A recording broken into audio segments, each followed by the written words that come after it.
Hi everyone, welcome back to my channel Panvi bytes. ఈరోజు మన ఛానల్లో చాలా ఈజీగా చేసుకునే కజ్జికాయల్ని పిల్లలు ఎంతో ఇష్టపడే విధంగా ఎలా ప్రిపేర్ చేసుకోవాలో వీడియోలో చూద్దాము.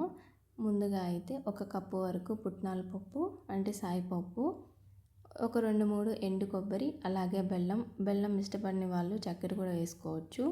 5-6 వరకు యాలకులు.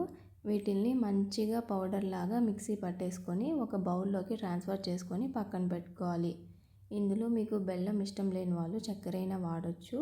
నేనైతే కొంచెం హెల్తీగా ఉండడం కోసం చక్కెరని అవాయిడ్ చేసి బెల్లాన్ని యూస్ చేశాను. ఇప్పుడు మరొక గిన్నెలోకి ఒక 1/2 kg వరకు గోధుమ పిండిని అయితే తీసుకొని అందులోకి మనకి రుచికి సరిపడా ఉప్పు, సరిపడా వాటర్ని యాడ్ చేసుకొని ఈ పిండి మొత్తాన్ని మంచిగా కలుపుకోవాలి. ఇది చపాతీ పిండిలా కాకుండా ఇంకొంచెం గట్టిగా కలుపుకోవాలి. ఎందుకంటే మనం ఇలాగా రుద్దేటప్పుడు ఈ కజ్జికాయలు అనేటివి స్మూత్గా ఉంటే మంచిగా రావు. అందుకని కొంచెం గట్టిగా ఉండే కన్సిస్టెన్సీ లాగా చేసుకోవాలి.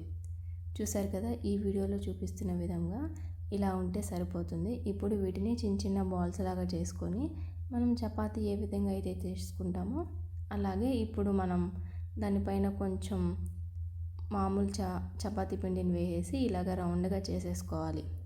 ఇప్పుడు మనం కజ్జికాయలు చేసుకునే చెక్క ఉంటుంది కదా, దాన్ని యూస్ చేసుకొని దానిపైన పెట్టేసి లోపల ఒక సైజు స్పూన్ తీసుకోండి. దీంట్లోకి 2 స్పూన్స్ లాగా వేసుకోవాలి. ఇలా వేసుకున్న తర్వాత ఒక కప్పులో వాటర్ తీసి పక్కన పెట్టుకొని ఇలాగ చుట్టూరు ఇలా స్ప్రెడ్ చేసుకోవాలి. ఇలా చేసుకోవడం వల్ల మనకి ఇవి విరిగిపోకుండా ఉంటాయి. చక్కగా ఈ షేప్లో అంటుకొని నీట్గా వచ్చేస్తాయి. చూడండి, ఇప్పుడు మనకి ఎక్స్ట్రా ఉన్న మొత్తం కానీ రిమూవ్ చేసేసి మళ్ళీ ఇంకొక దానికి యూస్ చేసుకోవచ్చు.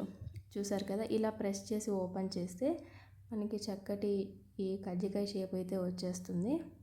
సో వీటిలన్నిటిని ఈ విధంగా చేసుకున్న తర్వాత ఒక బాండీ పెట్టేసి అందులోకి డీప్ ఫ్రైకి సరిపడా ఆయిల్ని యాడ్ చేసుకోండి. ఈ ఆయిల్ కొంచెం హీట్ అయిన తర్వాత ఇందులోకి మనం ముందుగానే చేసి పెట్టుకున్న ఈ కజ్జికాయలు అనేటివి ఒక్కొక్కటిగా మీడియం ఫ్లేమ్లో పెట్టుకొని ఈ ఆయిల్లోకి వేసుకోవాలి. మనకి ఎన్నైతే సరిపోతాయో అన్ని వేసుకొని వీటిని 2 సైడ్స్ మంచి కలర్ వచ్చేంత వరకు కుక్ చేసుకోవాలి.